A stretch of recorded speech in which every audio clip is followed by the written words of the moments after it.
너는 예수하고 함께 있었어. 당신 말투로 봐서 분명히 갈릴리 사람이지. 너 바로 그자지. 빠져나갈 길은 하나였어. 저주하고 맹세하여 가로되 나는 그 사람 알지 못해. 그가 아주 나쁜 놈이야.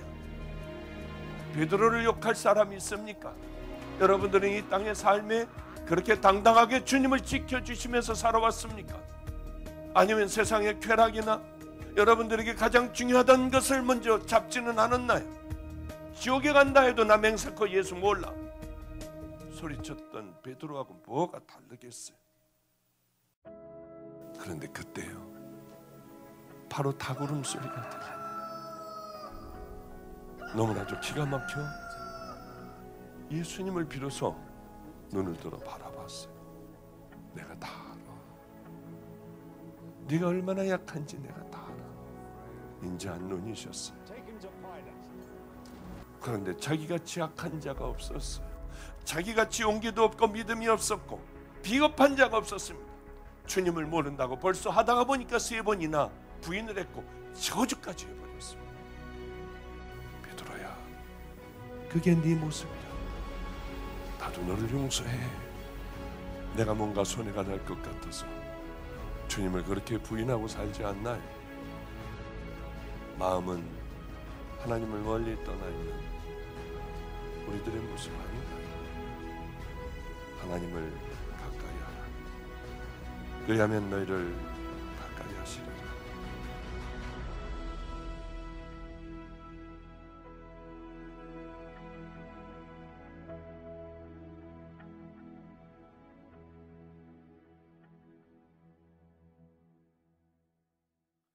네, 하나님 말씀 보겠습니다. 하나님 말씀은 출애굽기 35장 30절부터 36장 1절까지 보겠습니다.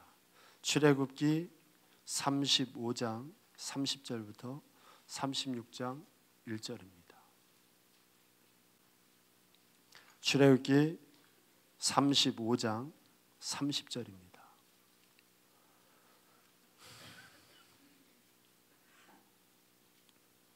네, 우리 같이 봉독하죠. 출애굽기 35장 30절부터 36장 1절까지 우리 같이 봉독합니다. 35장 30절부터 봉독합니다. 모세가 이스라엘 자손에게 이르되 볼지어다 여호와께서 유다 지파 훌의 손자요 우리의 아들인 부사레를 지명하여 부르시고 하나님의 영을 그에게 충만하게 하여 지혜와 총명과 지식으로 여러 가지 일을 하게 하시되 금과 은과 노스로 제작하는 기술을 고안하게 하시며 보석을 깎아 물리며 나무를 새기는 여러 가지 정교한 일을 하게 하셨고 또 그와 단지파 아히사막의 아들 오홀리압을 감동시키사 가르치게 하시며 지혜로운 마음을 그들에게 충만하게 하사 여러 가지 일을 하게 하시되 조각하는 일과 세공하는 일과 청색, 자색, 홍색 실과 가는 배, 실로 수 놓는 일과 짜는 일과 그 외에 여러 가지 일을 하게 하시고 정교한 일을 고안하게 하셨느니라. 부사렐과 오홀리압과 및 마음이 지혜로운 사람 곧 여호와께서 지혜와 총명을 부으사 성소에 쓸 모든 일을 할 줄 알게 하신 자들은 모두 여호와께서 명령하신 대로 할 것이니라. 아멘. 아멘.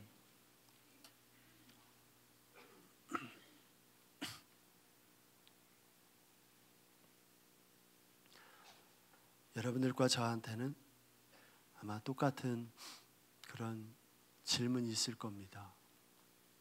얼마 전에도 어떤 분이 저한테 이런 것을 물어봤어요. 목사님, 저도 하나님의 백성이 되고 싶어요. 어떻게 해야 되지요?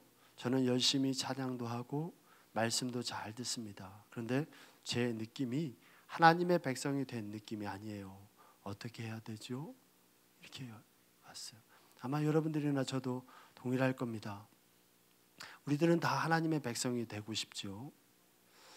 그런데 이 하나님의 백성이 어떻게 돼야 되는지 정말 물어본다면 한마디로 우리가 딱 대답하기가 참 어렵습니다. 이 질문은 하나님 마음에 어떻게 하면 합한 사람이 될까라는 얘기겠죠. 그럼 여러분, 하나님 마음에 합한 사람을 우리는 뭐라고 부릅니까? 목사님이라고 그러나요? 아니면 장로님이라고 그러나요? 아니면 선교사님이라고 그러나요?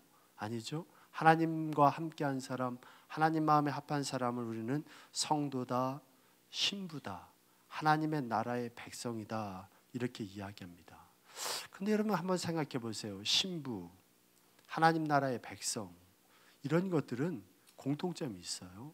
뭐냐면 하나님과 아주 가까이 있는 거죠. 하나님과 한 몸처럼 가까이 있는 사람들을 이야기합니다. 그러면 여러분 하나님과 가장 가까이 있는 곳, 하나님이 제일 사람과 가까이 있는 그 집은 어디입니까? 바로 성전이죠. 성전. 성전에서는 바로 성막에서는 항상 사람들이 오면 하나님을 만날 수 있었어요. 그곳만 가면 어떤 사람도 하나님의 신부가 되고 그리고 하나님의 백성이 될 수 있는 길이 그 성막 안에서는 열렸습니다. 그런데 이제는 신약이 되어서 그 성막이 없어졌어요. 대신 고린도전서 3장 16절에 보면 그 성막이 이제는 바뀌죠. 뭐로 바뀌냐면 너희가 하나님의 성전이다. 바로 여러분들과 제가 성전이 됐습니다. 근데 문제는 여기서 나와요. 여러분 한번 찾아보시죠. 고린도전서 3장 16절 우리가 잘 아는 말씀이 거기에 지금 읽은 말씀이 있어요. 너희는 너희가 하나님의 성전인 것과 하나님의 성령이 너희 안에 거하는 것을 알지 못하느냐. 이거는 우리가 수백 번 수천 번 들어서 그래 내가 성전이야 라는 건 알아요. 그런데 문제는 뭐냐, 그 다음에 있다는 거죠. 그 고린도전서 3장 17절이 문제예요. 17절 우리 17절 우리 같이 읽죠. 누구든지 하나님의 성전을 더럽히면 하나님이 그 사람을 멸하시리라. 하나님의 성전은 거룩하니 너희도 그러하리라. 하나님이 내 안에 있으면 이제는 끝난 거 아닙니까? 내가 성전이 됐으니까 이제 끝났어야 되는데, 아니 최고의 것을 주시고 난 다음에 뭐라고 그러냐면 내가 너희들에게 최고의 것을 줬고 너희들이 성전이 됐으니까 너희들이 이제 됐다 그러지 않고 너희들이 성전이니까 그 성전을 더 깨끗하게 해라. 그 성전이 더럽혀지면 너희들이 성전이라 하더라도 내가 너희들을 깨버리겠다. 그렇게 말씀하셔요.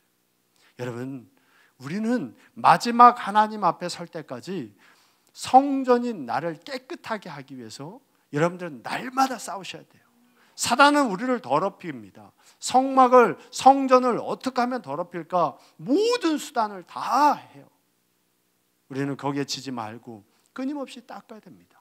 닦아도 더러워지게끔 되어 있어요. 그런데 우리들은 잘못된 그 말씀에 길들여져 있어서 닦을 생각조차도 하지 않는다는 거죠.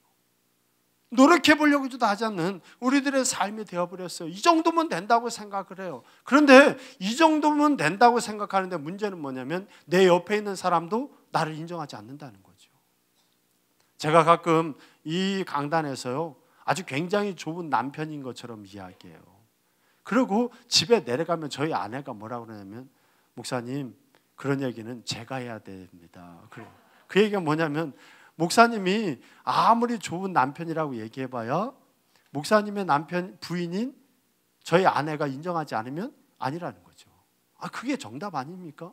내 스스로가 아무리 좋은 남편이라고 내가 얘기를 해도 정작 그 이야기를 받아들이는 제 아내가 맞아요 그렇게 고개를 끄덕여 줘야 진짜 좋은 남편이지, 저건 도대체 무슨 소리야, 저 사람이 다른 사람이랑 또 사나? 이렇게 생각이 든다면 그건 실패한 인생 아닙니까? 마찬가지예요. 여러분 우리는요 내 주위에 있는 사람들, 그 모든 사람들 또 나 자신이 그 성전을 위해서 날마다 깨끗하게 싸우고 있는 것을 되돌아보고 그리고 그들의 소리에 귀 기울이고 내 마음에 있는 성전을 깨끗하게 하기 위해서 애쓰고 애써야 됩니다. 그러면 이 얘기는 다시 이야기하면 우리들의 마음속에 있는 성전은 완성된 성전이 아니라는 거죠. 계속 지어져 간다는 거예요. 그러면 제대로 잘 지으려면 어떻게 해야 되겠습니까? 성전을 잘 지은 사람, 그 사람한테 물어보면 되죠. 제가 요즘은 설교할 때 그런 얘기를 많이 하지 않습니까? 어떻게 하면 됩니까? 라고 그럴 때 어떻게 하면 될지 앞에서 길을 가고 있는 사람들을 보면 돼요. 그래서 여러분들 앞에서 저렇게 살면 온전하게 사는 거다라는 것을 말이 아니라 삶으로 보여주는 사람을 찾으면 돼요. 그게 누굽니까? 예수님이죠. 그런데 예수님이 너무 멀게 느껴진다면, 예수님이 너무 멀게 진다면 좋은 사람이 있어요. 우리들 주위에는요. 물론 더 좋은 사람도 보이지 않는 곳에 숨겨져 있는 사람들도 많이 있습니다. 하나님의 사람들은 정말 많아요. 그런데 우리들은 그 숨겨져 있는 사람을 찾기가 어려워요. 그래도 참 감사한 것은 우리들 주에는 그 어떤 분보다 더 귀하게 우리들 앞에서 삶으로 보여주기 위해, 스승이 되기 위해서 애타게 길을 걸어가는 사람이 있죠. 여러 사람들이 있겠지만 우리들의 이 기도원의 원장님인 박보영 목사님만 봐도 여러분들이 알잖아요. 그러니 여러분들이 어떤 길을 걸어야 될지 생각될 때는 예수님이라면 어떻게 하셨을까? 내 주위에는 좋은 목사님들 생각하면서 그분들은 어떻게 걸었을까? 그런 분들이 없다면 박보영 목사님은 어떻게 걸을까? 그런 모습을 여러분들이 항상 생각해 보면 되지 않겠습니까? 마찬가지로 내 완성되어 있지 않은 그 성전을 완성시키려면 누구를 보면 되냐면요, 성전을 접은 사람의 삶을 보면 되는 거죠. 성전을 접은 사람. 그러면 여러분, 성경에 나와 있는 성전을 지은 사람이 누굽니까? 오늘 본문 말씀에 나와 있죠. 성전을 지은 사람이 두 사람이 오늘 본 말씀에 나와 있습니다. 먼저 30절에 보면 부사렐이라고 하는 사람이 나와 있고요. 그리고 34절에 보면 오홀리압이라고 하는 이 사람이 있습니다. 물론 부사렐이라고 하는 사람은 금속 쪽에 관계된 일을 주로 했고, 이 오홀리압이라고 하는 사람은 패브릭 천 쪽에 되는 일들을 주로 했지만, 사실은 이 금속이나 천에 대한 일은 따로따로 구분되어 있지 않고 거의 같이 모여서 일을 했기 때문에 서로 어떤 일을 나눠서 했다라고 하는 것은 별 의미가 없어요. 서로 같이 일을 했다고 여러분들이 보면 되겠죠. 이 두 사람 중에서 저는 오늘 한 사람만 먼저 좀 생각해 보려고 합니다. 바로 부사렐이라고 하는 사람을 저는 생각해 보면서 우리들이 어떻게 성전을 지어가는 것이 하나님이 원한 성전일까? 왜 사람들이 그 성막 안에 들어왔을 때 하나님을 만나게 됐을까? 그 모습을 생각해 보려고 합니다. 여러분, 부사렐이라고 하는 사람은 어떤 사람입니까? 35장 30절 보지요. 모세가 이스라엘 자손에게 이르되 볼지어다 여호와께서 유다 지파 훌의 손자요 우리의 아들인 부사렐을 지명하여 불렀다 그랬어요. 이 부사렐이라고 하는 사람이 어떤 사람이냐 보면 그의 할아버지가 훌이래요. 그의 아버지는 우리인데 우리라고 하는 사람이 성경에 어떤 일을 했는지는 안 나와요. 다만 훌이라고 하는 할아버지가 어떤 일을 했는지는 나오죠. 출애굽기 17장에 보면 르비딤이라고 하는 곳에서 이스라엘 사람들과 아말렉 사람들이 서로 싸우기 시작합니다. 그 싸울 때에 모세가 앞에서 싸운 게 아니라 모세는 산꼭대기에 올라가 손을 듭니다. 아말렉과 이스라엘 사람들이 다 보는 데서 손을 들어요. 손을 들고 이거는 칼과 창이 싸우는 싸움이 아니라 바로 너희들의 신과 우리들의 신, 바로 여호와와 너희들의 신이 싸우는 거다. 어떤 것이 진짜 신인지 내가 분명히 보여주겠다라는 거죠. 만군의 여호와를 위해서 손을 드는 자와 손을 들지 않는 자의 결과를 보여주겠다는 마음으로 모세가 손을 들어요. 하지만 모세도 사람이기 때문에 머리로는 손을 내리면 안 된다고 생각하지만 팔은 내려옵니다. 그 팔이 내려올 때에 그 팔이 내려오지 못하도록 양쪽에서 붙들어졌던 사람들이 나오죠. 여러분들 다 아시죠? 누굽니까? 아론과 훌입니다. 바로 모세를 붙들어 하나님의 나라를 만들어갔던 영적인 지도자 두 명이 있었는데 그 대표되는 영적인 지도자 아론과 훌이에요. 그런데 참 신기한 거는 성경에 보면은요, 이 위대한 영적인 지도자였던 훌이 이 다음에 무슨 일을 했는지가 안 나와요. 훌이 무슨 일을 했는지는 나오지 않고 그냥 역사에서 지워져 버립니다. 반대로 아론이라고 하는 사람은 어떻습니까? 아론이라고 하는 사람은 이스라엘의 최고의 영적인 지도자가 되어 모든 것들을 누리게 됐어요. 그런데 시간이 지나 이제 하나님이 날마다 만나주시는 그 성막을 지을 때에 누구도 기억하지 않고 어떤 데도 기록이 남아있지 않던 한 사람을 하나님이 지명하여 부릅니다. 모세야, 내가 한 사람을 기억해놨다. 그 사람이 지은 그 성막에서 내가 너희들과 만나고 싶다고 이야기를 해요. 그리고 그 사람을 지명하는데 그 사람의 이름이 바로 오늘 본문 말씀에 나오는 부사렐입니다. 아무도 기억하지 않지만 하나님께서는 우리를 기억하시고 바로 하나님의 성막을 세우도록 하셨다라는 거죠. 자, 여기서 여러분들이 먼저 생각해 봐야 될 게 있습니다. 하나님의 성막을 지을 수 있는 사람, 이 사람은 누굽니까? 하나님의 성막을 지을 수 있는 사람, 하나님이 원하는 그 참된 삶을 살아갈 수 있는 사람은 정해져 있는 사람이 아니에요. 하나님이 기억하시는 사람이면 누구든지 성막을 지을 수 있다라는 거예요. 그러니 이 자리에는 여러분들, 나는 안 되나 봐, 나는 하나님께 저주를 받았고 내 가족이 저주를 받았나 봐, 우리 집이 이렇게 더러운 일을 많이 했고 내가 이런 길을 걸어왔고 내가 이런 삶을 살았으니까 나는 안 되나 봐, 또 내가 하나님의 말씀을 듣고 은혜를 받았고 뜨겁게 찬양을 하고 뜨겁게 기도를 해도 곧 식어버리고 또 실패하고 또 실패하니 나는 안 되나 봐, 이렇게 생각하시면 안 돼요. 이 자리에는 모든 사람들은 죄를 졌든지 하나님의 곁으로 조금 더 나와 있든지 여러분들은 다 하나님이 원하는 성막을 지을 수 있어요. 에베소서 2장 10절에 보면 우리는 선한 일을 하기 위해서 하나님께서 예비하여 만드셨다고 그랬습니다.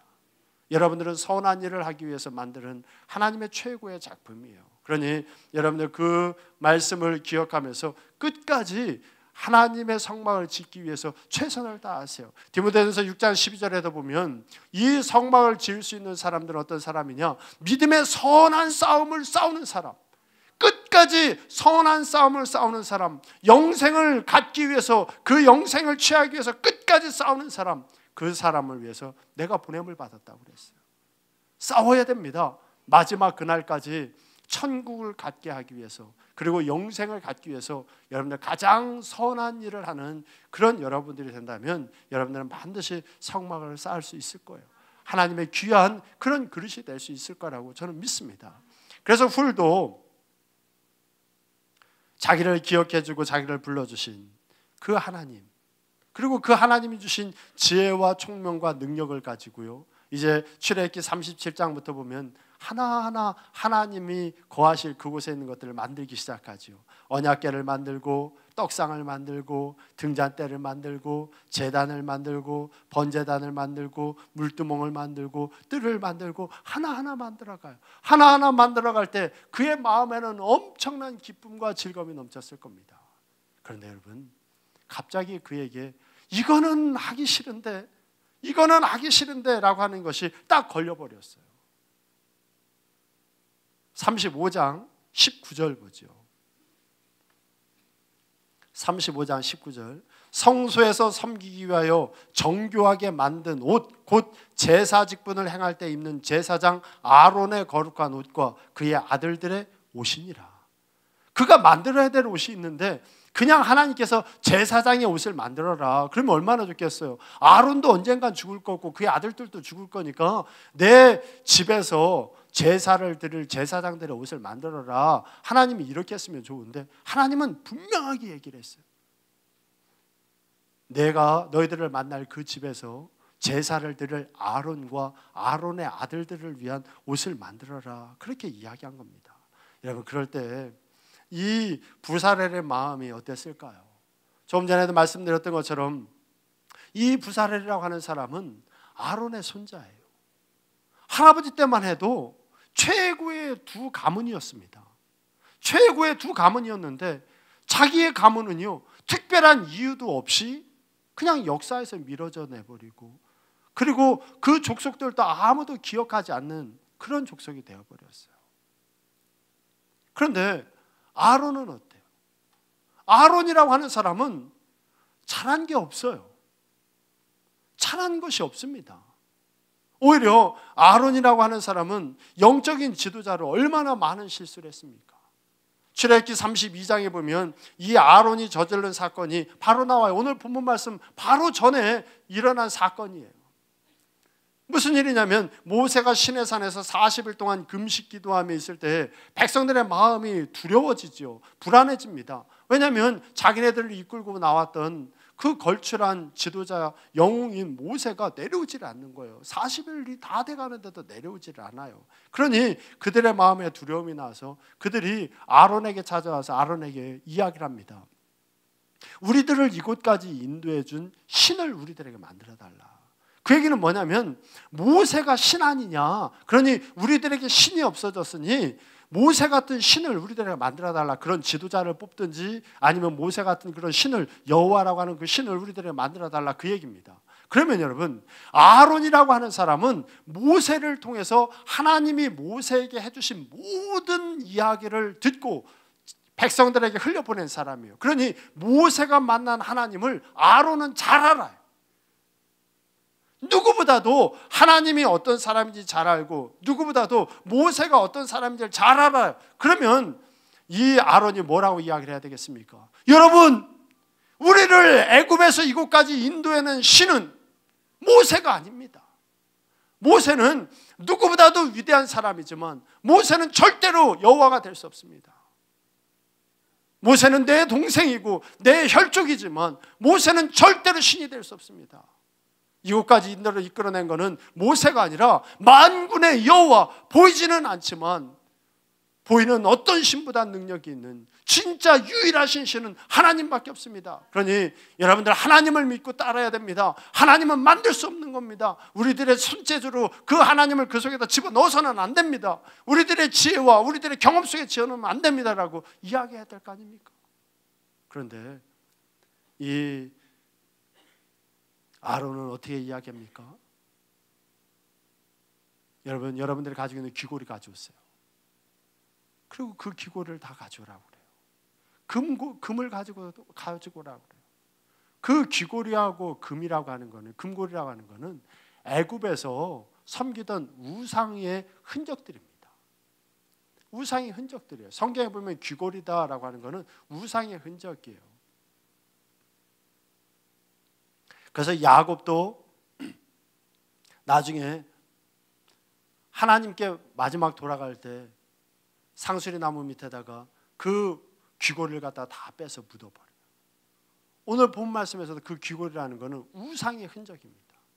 그러니 그런 우상들을 다 가져오라고 그랬을 때 언뜻 보면은요, 내가 우상으로 섬겼던 그 명예나 돈이나 자녀나 아니면 높아지려고 했던 것들, 그런 것들을 버려야 되나 보다, 그런 생각이 들 거 아닙니까? 그런데 아니었어요. 이게 웬일입니까? 그거를 갖다가요 불에다가 집어넣어서 녹입니다. 불에다 녹여서 태워버리고 말았어야 되는데 아론은 그거를 녹여요. 그리고 그걸 녹여서 하나의 금덩어리를 만들어서, 덩어리를 만들어서 그거를 자기가 조각목으로 하나하나 깎아요. 깎아서 그걸 갖다가 멋진 황금 송아지를 만듭니다. 그리고 백성들한테 이게 여호와입니다, 이게 여호와입니다 하고 그들에게 그거를 보여줘요. 그리고 더 기가 막힌 일을 저질러 버려요. 백성들이 원하지도 않는데 그걸 보고 춤을 추고 좋아하는 백성들을 보고요, 이때다, 이때 내가 지도자로서 인정받아야지 하는 생각이 들었는지요, 갑자기 백성들한테 내일은 여호와의 명절로 내가 선포합니다라고 32장 5절에 이야기한다는 거죠. 하나님의 날이 따로 있는데 우상을 만들고 우상을 섬기는 그 날까지 정해져 버려요.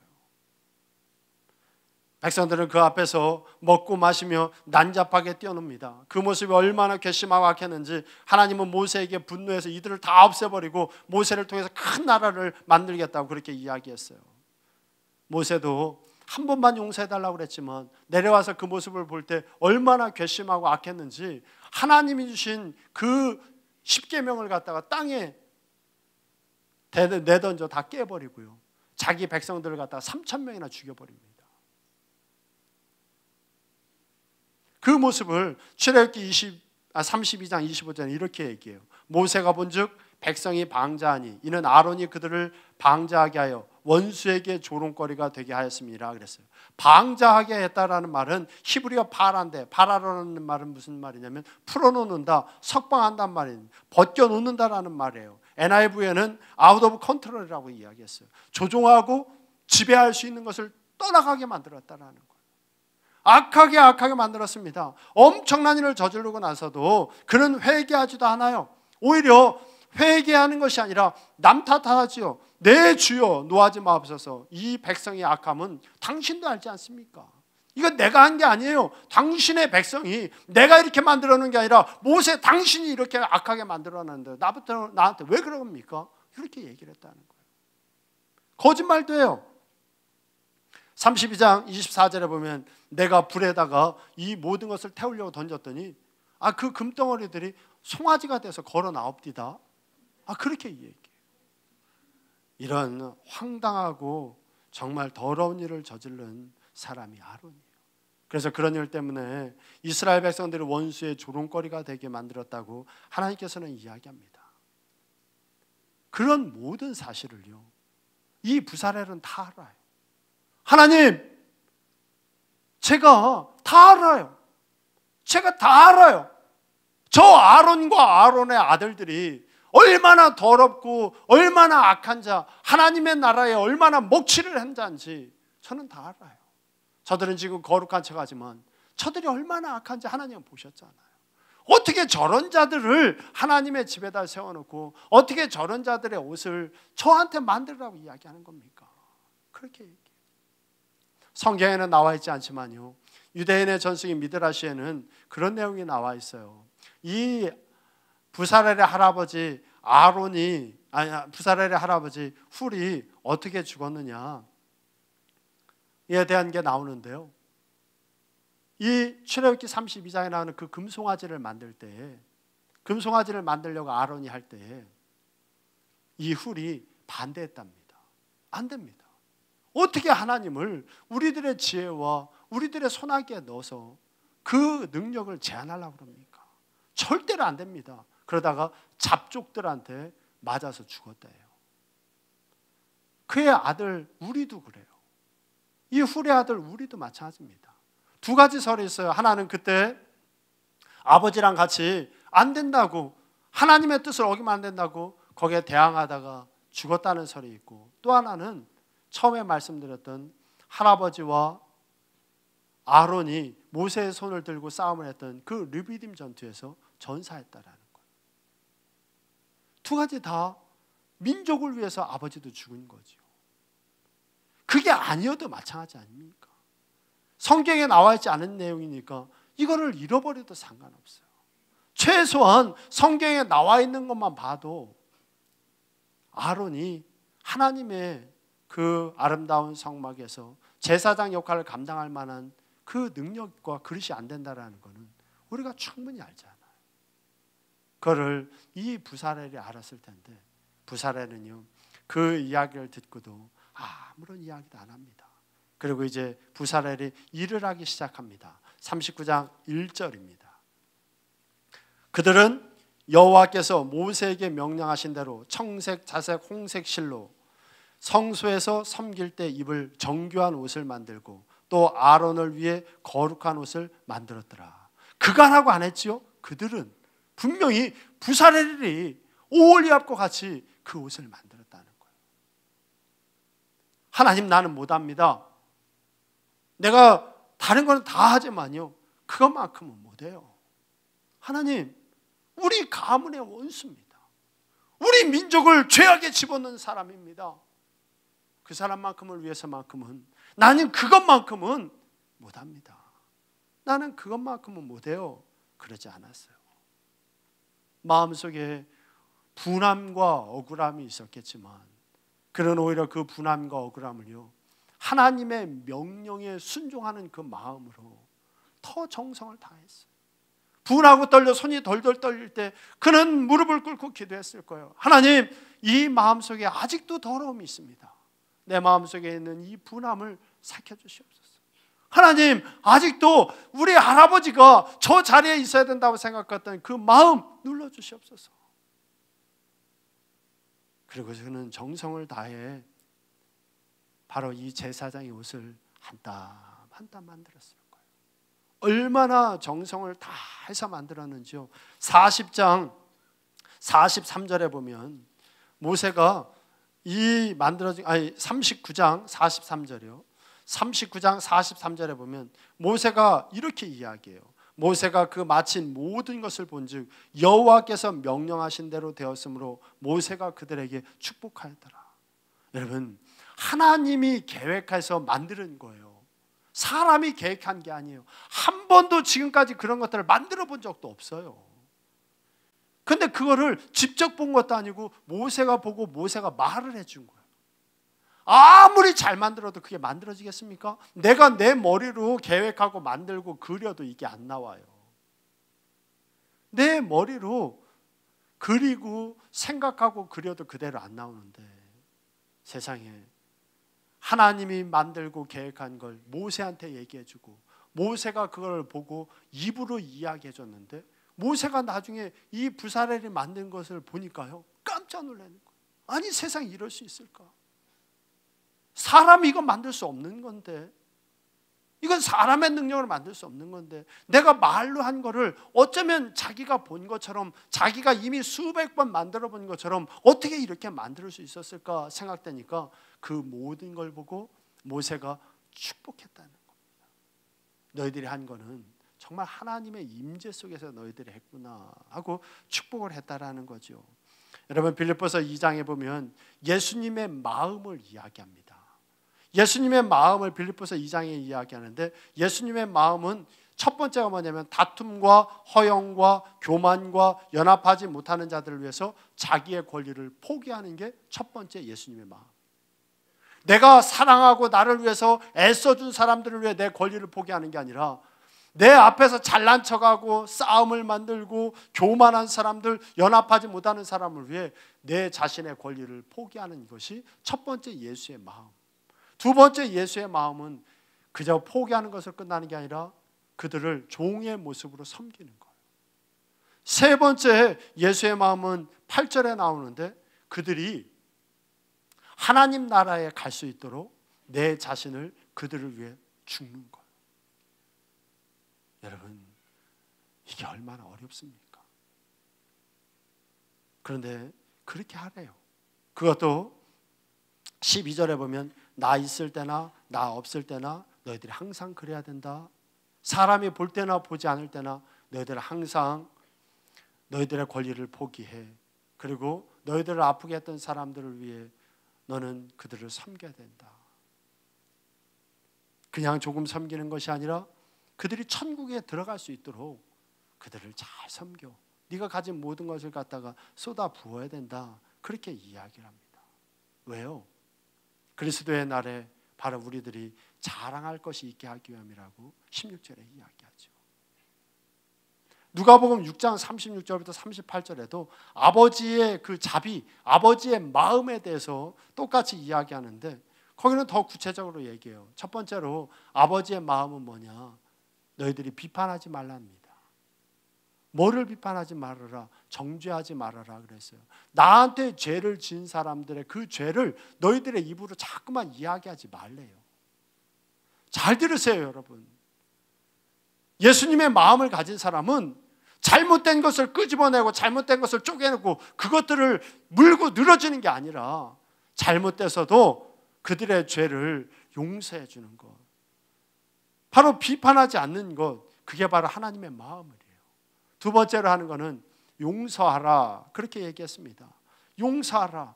너희들이 그들의 죄 때문에 손해본 것 그거 받으려고 하지 말라는 거예요. 그들의 그 죄값을 그냥 다 지워져 버리라는 겁니다. 여기까지도 힘들은데 그 다음에 하나가 더 나와요. 주라 그랬어요. 얼마만큼 주느냐? 바로 흔들어 넘치도록 그들에게 줘라 그랬습니다. 여러분 이렇게 살 수 있는 사람 있습니까? 이렇게 살 수 있는 사람 없어요. 그런데 우리는 이렇게 살아야만 천국에 간대요. 이렇게 살아야만 바로 예수님의 마음을 품었대요. 그런데 우리는 이렇게 살지도 못하면서 뭐라고 그럽니까? 성경 좀 조금 안다고요. 교회 좀 더 다녔다고요. 영적인 거를 좀 경험했다고요. 얼마나 교만해지고 마치 천국에 가장 우뚝 서 있는 것처럼 그렇게 살아가잖아요. 내가 마치 지금 구원에 이른 것처럼 살아가잖아요. 누가 조금만 잘못하면 그 사람을 짓밟지 못해, 그 사람을 꺾지 못해, 그 사람을 잘잘이 쪼개지 못해. 우리는 얼마나 했어요. 사단으로 살아가면서 악한 자로 살아가면서 가장 선하게 사는 것처럼 우리는 그렇게 이야기하잖아요. 하나님의 내 뜻대로 움직여주지 않으면, 하나님이 내 마음대로 축복 주지 않으면 우리는 그 하나님도 서슴없이 난도질해 버리잖아요. 그런데 여러분, 이 부사렐은 안 그랬어요. 부사렐은 정말 이 누가복음 6장 36절에 나와 있는 것처럼, 빌립보서 2장에 나와 있는 것처럼 도저히 용서할 수 없는 그를 비판하지 않았어요. 사람들 앞에서 저 사람이 누군지 당신들 모릅니까? 저 아론이 누군지 당신은 정말 몰라요? 그렇게 비판하지 않았어요. 하나님, 나는 죽어도 저 아론만큼은 용서할 수 없습니다. 저 아론만큼은 나는 절대로 용서할 수 없어요. 그렇게 이야기지도 않았어요. 그는 정말 비판하지도 않고 그를 용서하면서 그를 위해 최고의 것을 주었어요. 흔들어 넘칠 정도의 그 옷을 한 땀 한 땀 만들어요. 최고의 것을 만들어 그에게 그것을 줍니다. 아론이 자기가 만든 옷을 입었을 때 어땠을까요? 저는 말씀을 준비하면서 눈물이 나더라고요. 정말 정성을 다해 그 부들부들 떨리는 손, 가슴이 펄떡펄떡 뛰는 그 분한 마음, 그 억울한 마음, 높은 곳에 올라가고 싶었던 그 모든 마음 누르고 한 땀 한 땀 옷을 만들었지만 그것으로 끝났을까요? 그 옷을 아론이 입고 거룩한 척 성전으로 올라갈 때, 그 거룩한 척 성전으로 올라가는 아론을 볼 때 이 부사렐의 마음이 어떻겠어요? 내가 가서 저 옷을 확 벗겨버릴까? 내가 가서 사람들한테 얘기할까? 이 옷은 이렇게 더러운 자가 입으면 안 된다고 내가 얘기를 해버릴까? 별의별 생각이 다 들었을 거예요. 별의별 생각이 다 들었을 거예요. 저 옷은 저런 사람이 입으면 안 되는데, 우리 할아버지가 입었어야 되는데, 우리 아버지가 입었어야 되는데, 내가 입었어야 되는데, 그런 마음이 그에게 넘치지 않았겠습니까? 그런데 그는 그러지 않았어요. 모든 것을 하나님이 주신 그 마음으로 모든 것을 참고 견뎠습니다.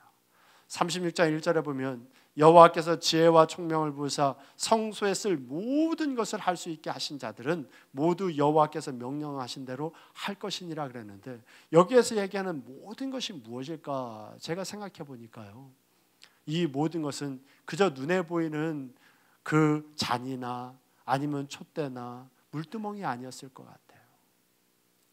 눈에 보이는 거요, 그 눈에 보이는 거는 다른 사람도 만들 수 있었어요. 다른 사람도 만들 수 있었어요. 아까 말씀드렸던 것처럼 아론도 32장 4절에 보면 그 황금 송아지를 만들었을 때요, 자기가 직접 각도로 새겨서 그 송아지를 만들었는데 얼마나 잘 만들었으면 백성들이 그 송아지를 보고요, 그게 여호와다, 그게 하나님이다라고 얘기했어요.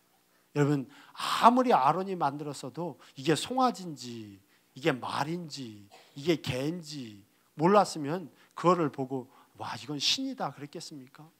기가 막히게 만들어서 정말 소처럼 움직이고 소처럼 말할 것처럼 잘 깎았으니까 그랬을 거 아닙니까? 그 정도로 아론한테는 이 부사렐과 같은 금속을 깎고 금속을 다듬을 수 있는 천부적인 재능이 있었어요. 그런 천부적인 재능이 있는 그런 사람들은 아론 가문에도 있었고 그 주위에도 많이 있었을 겁니다. 그런데도 하나님이 부사렐을 선택한 것은요, 부사렐은 그 사람들이 갖지 못한 것이 있었던 거예요. 바로 눈에 보이는 것만 만드는 것이 아니라 바로 하나님의 말씀을 가슴에 품고 자기의 아픔을 감수하면서 정말로 뛰어넘을 수 없는 것을 뛰어넘으면서 그 모든 사람을 용서하고 그들이 하나님 말씀에 바로 서도록 하려고 하는 그 진실된 중심이 있었기 때문이라고 저는 생각해요. 그럼 여러분, 아론은 어떻겠습니까? 저는 이 자리에 설 때마다 바로 이 아론이 내가 아닌가 그렇게 생각이 돼요. 아론은 어떻겠습니까? 그 전까지는 거룩한 척 했을 거예요. 누가 그때의 그 이야기를 하려고 그러면요, 단칼에 잘라버리든지 단칼에 그 입을 막아버리게 했을 거예요. 내 주위에 오지 말라고 이야기했을 거예요. 그런데 이게 웬일입니까? 하나님이 말씀을 하셔서 어쩔 수 없이 입기 싫지만 부사레리 만들어 놓은 옷을 입어야 돼요. 어쩔 수 없이 부사레리 만들어 놓은 그 촛대에다가 불을 붙여야 돼요. 어쩔 수 없이 부사레리 만드는 그 물두멍에 가서 손을 씻어야 돼요. 그럴 때마다 그의 마음에는 어떤 마음이 들었겠습니까?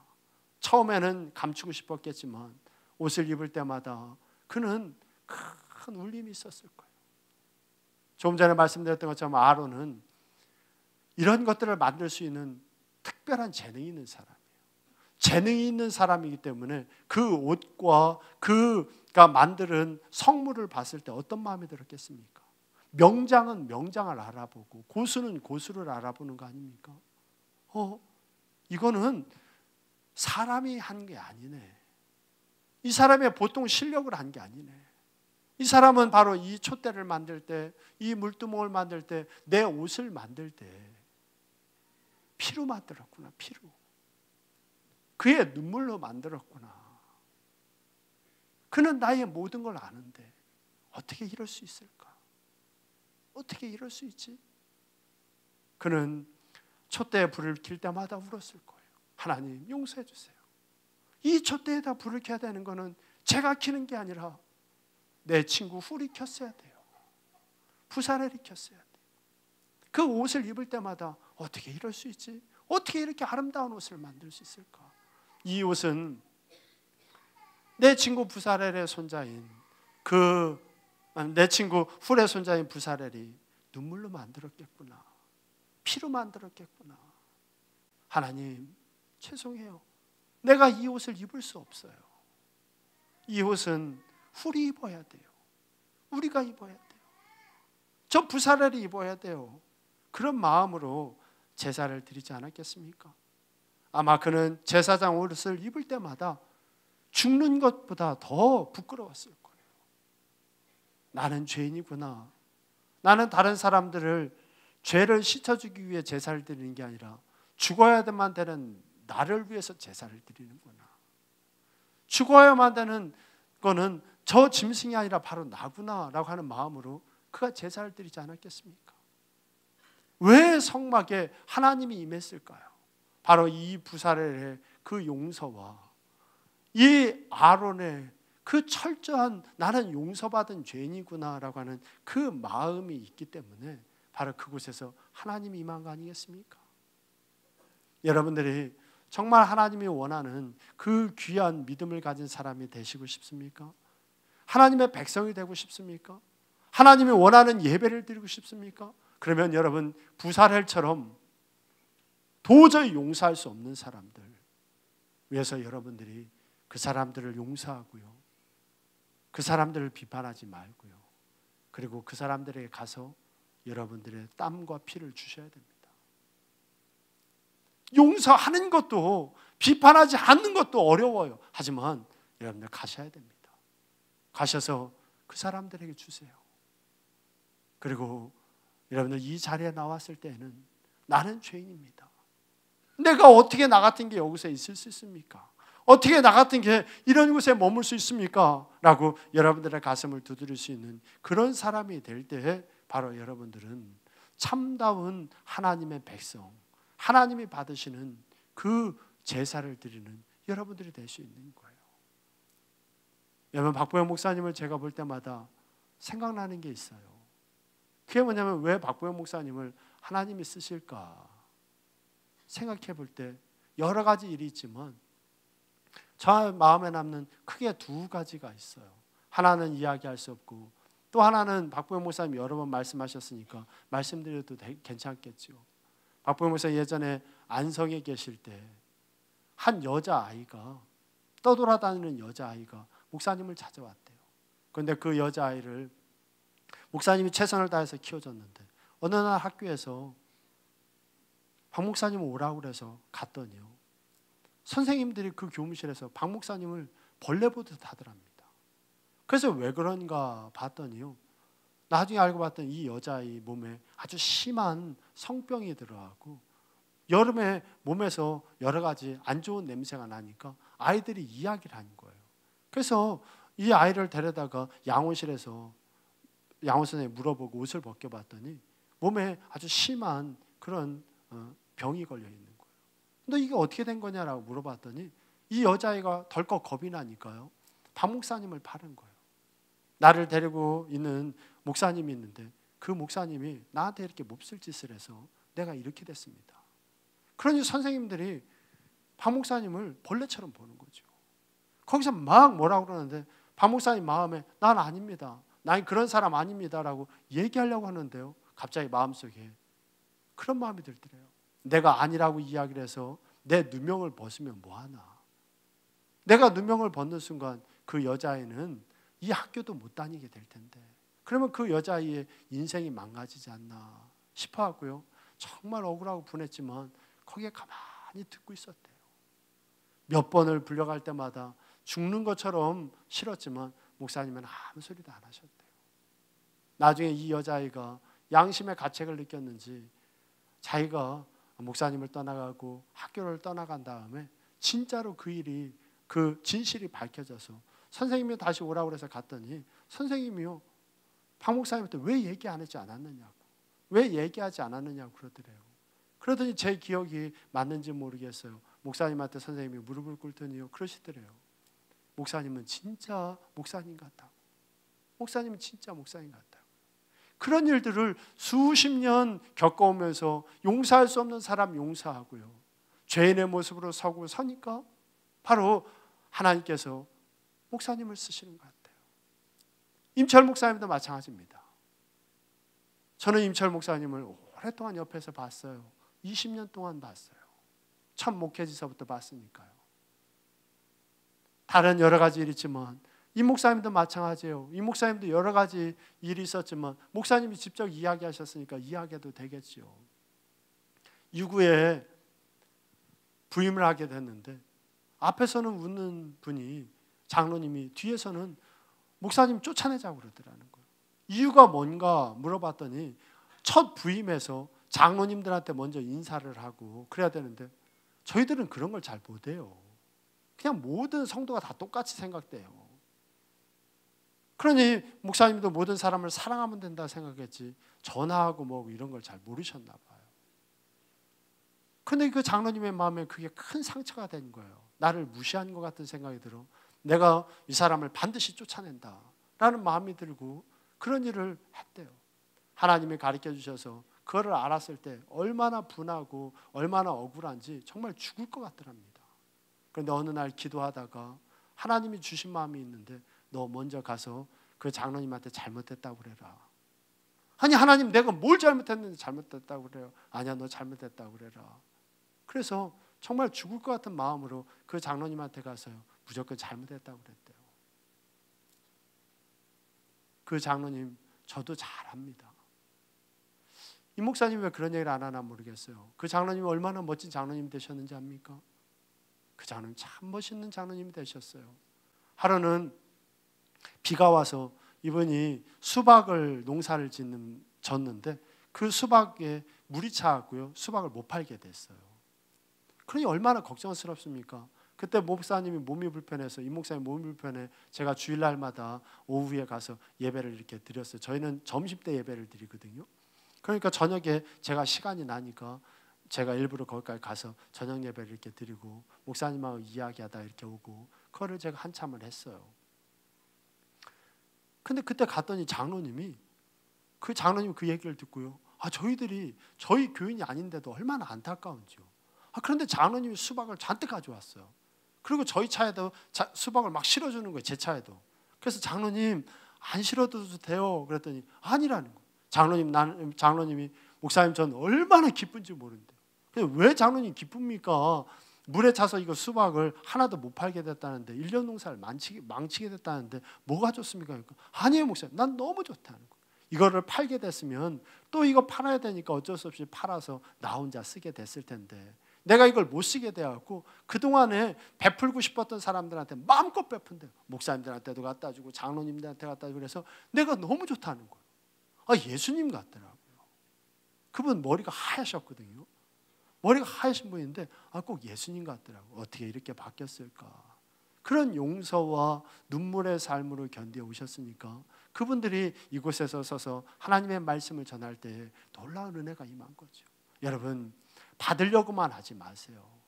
받으려고만 하지 마세요. 내 몸을 그냥 하나의 불쏘시개처럼 만들어 그곳에다 확 집어 던져버리세요. 그때 하나님의 놀라운 역사가 임해 여러분들이 살고 하나님이 사는 놀라운 역사가 있는 겁니다. 아까 말씀드렸죠. 비판하지도 말고 용서하고 주라고. 그러면 어떤 일이 생기는지 아십니까? 정죄함을 받지 않을 거고 너희들이 흔들어 넘치는 축복을 받을 거다 그랬어요. 또 빌립보서 2장도 말씀드렸었죠. 어떤 일이 생긴다고 그랬습니까? 2장 16절에 보면 그리스도의 날에 자랑할 것이 있게 할 거라고 그랬어요. 여러분, 그런데 그리스도의 날에 자랑할 것이 있겠지만 하나님께서는 필요하면 이 땅 안에서도 그런 축복을 반드시 줍니다. 제가 지난주에 정말 몸이 안 좋았어요. 박보영 목사님이 몸이 안 좋아서 상담을 안 하니까요. 상담하려고 하는 분들이 저한테 다 오는 거예요. 이게 꽁 대신 낙이라고 저한테 오셔서 말씀을 하시는데 이게 조금 하다가 끊고 조금 하다가 끊고 그래야 되는데 저는 그걸 잘 못해요. 또 바깥에 누구도 세우지도 않고 그래서 그냥 한없이 그분들 하시는 대로 얘기를 다 듣고 하다 보니 점심을 막 3시, 3시 반 또 상담하다 보니 저 화장실에 갔다 오겠습니다. 그럴 수 있나요? 그러니 배를 움켜잡고 참고 또 그거 끝나고 나면 잠깐 뭐 다른 일 보고 또 저녁에 예배 전에 또 올라오면 또 만나고 그러다 보니까요 식사도 제대로 못하고 쉬지도 못하고 막 그러다 보니까 또 이 상담이 엄청난 스트레스예요. 엄청난 스트레스가 돼서 제가 몸에 병이 났습니다. 병이 나서 제가 금요일 날 오전에 설교를 했나요? 그 전날 하여튼 예배가 좀 늦게 끝났는데 오늘은 그냥 일찍 내려가서 내가 그냥 쉬어야 되겠다 그런 마음이 들었었어요. 그런데 제 마음에 어떤 마음이 드냐면 조지 필드처럼 나는 녹슬어서 버려지는 것보다 닳아서 없어지기를 원한다. 그 말씀처럼 또 박보영 목사님 날마다 하시는 말씀처럼 내 몸이 제일 안 좋을 때 나는 하나님을 향해 확 던져버려. 그러면 그때 하나님이 역사하시더라고. 그런 이야기가 생각이 나요. 그래서 그래 이럴 때 나도 내 몸을 확 던져버려야 되겠다 생각을 해서 또 하나님과 약속한 게 있어서 산에 올라가 기도를 하러 올라갔습니다. 근데 그날 저녁 따라 비가 왔어요. 비가 부슬부슬 왔어요. 우산도 없고 뭐를 뒤집어 쓸 것도 없고 비도 많이 안 오길래 그냥 하나님이 하시겠지 생각하고 산에 올라가 기도하다 보니 이게 시간이 점점 길어지는 거예요. 내일 설교 잘하게 해주세요 하나님. 내 모습은 하나도 안 나타나도 되지만 하나님 내일만큼은 저를 통해 하나님의 말씀 흘려보내는 날이니 듣는 이들이 꼭 하나님 만나게 해주세요. 간절히 기도하다 보니 시간이 점점 흘러가더라고요. 그리고 하나님이 하시겠지 생각해서 와서 잤어요. 보통 목사님들은 그러잖아요. 그렇게 하나님을 위해서 몸을 확 불살라버리면 하나님이 해결해 주신다고요. 박 목사님도 그러시잖아요. 나 오늘 목 너무 아픈데 그렇게 했더니 하나님이 목 고쳐줬어요. 그러잖아요. 저도 그럴 줄 알았거든요. 그런데 그날 아침에 설교하려고 눈을 딱 떴더니 저는 안 그렇더군요. 몸은 더열이 나고요. 뼈마디랑 뼈마디는 다 아프고요. 그리고 목은 정말 이 종이 딱 붙어있는 것처럼 목이 딱 붙어버린 거예요. 그런데 조용히 하고 와야지. 내가 못한다고 그러면 누군가 또 고생해야 되니 그냥 가서 조용히 해야지. 하나님 목소리 좀 지켜주세요 하고 올라왔는데 찬양을 듣는데요. 가슴이 벌떡벌떡하는 거예요. 가슴이 벌떡벌떡해요. 얼마나 찬양에 강력한 기름이 부으는지. 그래서 그 찬양한 전도사가 김승인 전도사가 제가 어려서부터 유국교에서 본 청년이니까 아니 쟤도 저렇게 하는데 너는 본을 보여야 될 삶이 설교가 돼야 될 주의 종들이 대충 하면 되겠냐 싶어서요. 하나님 저 오늘 제 몸을 확 던져버리겠습니다 하고 정말 죽을 것처럼 설교하고 그리고 통성기도도요 정말 죽을 것처럼 했어요. 안수도 얼마나 열심히 했는지 땀이 비오듯 하니까 옆에 있던 전도사님이 물을 갖고 제발 좀 마시라고 우리 여자 전도사님이 목사님 제발 물 좀 마시면서 하라고 할 정도로 모든 걸 쏟아부었어요. 그러고 나더니 제가 탈진해서 새끼인가요? 세 끼인가를 거의 하루를 못 먹었어요. 하루를 못 먹고 나니까 이제는 주일날 설교는 쉬어야지. 주일날 설교는 쉬어야지. 그냥 대충 넘어가자. 아침에는 방주교에서 임철 목사님이 할 거고 12시 한번 내가 하고 그 다음에 2시 반에 박보영 목사님이 할 거니까 내가 그냥 못해도 앞뒤에서 하나님이 은혜 주는 대로 우리 교인들이 살겠지 생각하고요. 쉬고 있었거든요. 근데 갑자기 우리 조성혁 전도사가 연락이 왔어요. 가끔 박보영 목사님이 조성혁 전도사한테 그러거든요. 조성혁 전도사가 신천지인지 한번 조사해 보라고. 내가 실만하면 조성혁이가 나를 못 쉬게 한다고. 이게 신천지인가 아닌가 보라고 그랬는데 조성혁 전도사한테 연락이 왔어요. 목사님 죄송해요. 이번 주 주일날 박보영 목사님이 갑자기 개척교회를 저기 밑에 있는 지방에 가게 돼서 목사님들이 설교를 분담해야 되겠습니다. 그러니 강태훈 목사님이 방주교회에서 1부 예배 때 안수하시고 2부 예배 때 방주에서 설교하시고 그리고 마가다락방으로 얼른 가셔서 12시 예배 설교하시고 2시 반 설교를 하라는 거예요. 좀 대충 넘어가려고 했더니요. 그래서 제 마음에 어떤 마음이 드냐면 감사합니다 하는 마음이 드는 게 아니라 속에서 불이 확 올라오는 거예요. 아니 내가 얼마나 최선을 다해서 했는지 하나님 아시잖아요. 그런데 조금 쉬려고 한 주만 쉬게 해주시지 이럴 수 있습니까? 하다가 갑자기 제 마음에 그런 마음이 들더라고요. 아직까지는 그래도 내가 탈 게 있나 보다. 아직까지는 나한테 불을 붙여 태울 수 있는 나무가 남아있나 보다. 그러니 하나님께서 그 불을 태워 작은 불이라도 일어서 따뜻해지게 만들고 불을 만들 수 있으니까 나한테 이렇게 설교를 3번씩이나 하도록 하나님이 허락하셨나 보다 싶어갖고요. 정말 주일날 아침에 죽을 것 같았는데 임철 목사님한테 아무런 소리도 안 했어요. 임철 목사님이 저를 자꾸 쳐다보는 거예요. 하도 옆에 같이 있으니까 이제는 첫 보면 알아요. 저도 임철 목사님 숨소리만 들어도 입냄새만 맡아봐도 알아요. 제가 입냄새만 맡아봐도 임철 목사님 오늘 몸이 안 좋구나. 숨소리만 들어봐도 쌕쌕 조금 거리시면 오늘 몸이 안 좋구나. 제가 이제 알거든요. 박보영 목사님도 그렇지만 아는데 이분도 저를 보니까 이게 씩씩 웃으면서 저를 자꾸 쳐다봐요. 제가 목사님 나 너무 힘들어 못하겠어요. 그러면 임철 목사님 하실 거예요. 근데 제가 안 하면 임철 목사님 또 더 고생하셔야 되잖아요. 죽을 것 같았지만 정말 개떡같이 설교했어요. 정말 개떡같이 설교했어요. 이번 주 설교 정말 개떡 같았어요. 뭐라고 설교했는지 하나도 모르겠는 거예요. 이게 안 들어오니 어떻게 정신이 하나도 없으니까요. 온몸은 다 아프지 눈은 침침하지. 그러니 뭐라고 얘기했는지 모르겠어요. 그런데 놀라운 일이 있더라고요. 그렇게 하고 내려왔는데도 여러분 하나님께서 역사를 하셨어요. 그렇게 했는데도 하나님 역사를 하시더라고요. 무슨 소리를 했는지도 모르는데도 하나님께서 역사하시더라고요. 여러분 우리가 그렇게 한번 좀 살아보면 어떨까 싶어요. 내 몸을 확 불살라 작은 불을 다시 붙여보는 우리들의 삶이요. 그저 날마다 달라고만 하지 마시고 이 부사렐처럼 용서와 그 사랑의 마음을 부어주시고 그리고 이 제단에 나왔을 때는 나는 죄인입니다. 나는 용서받은 죄인입니다. 라고 하는 마음으로 사신다면 하나님께서 여러분들을 반드시 살리시고 하나님의 놀라운 축복을 여러분들에게 부어주실 줄 믿습니다. 기도하겠습니다. 하나님 오늘도 우리를 이곳으로 불러주셔서 말씀 전하게 해주셔서 감사합니다. 주의 종 오늘도 말씀 전할 수 있을 만큼 건강을 주시고 말씀을 전할 수 있을 만큼 목소리 주셔서 감사합니다.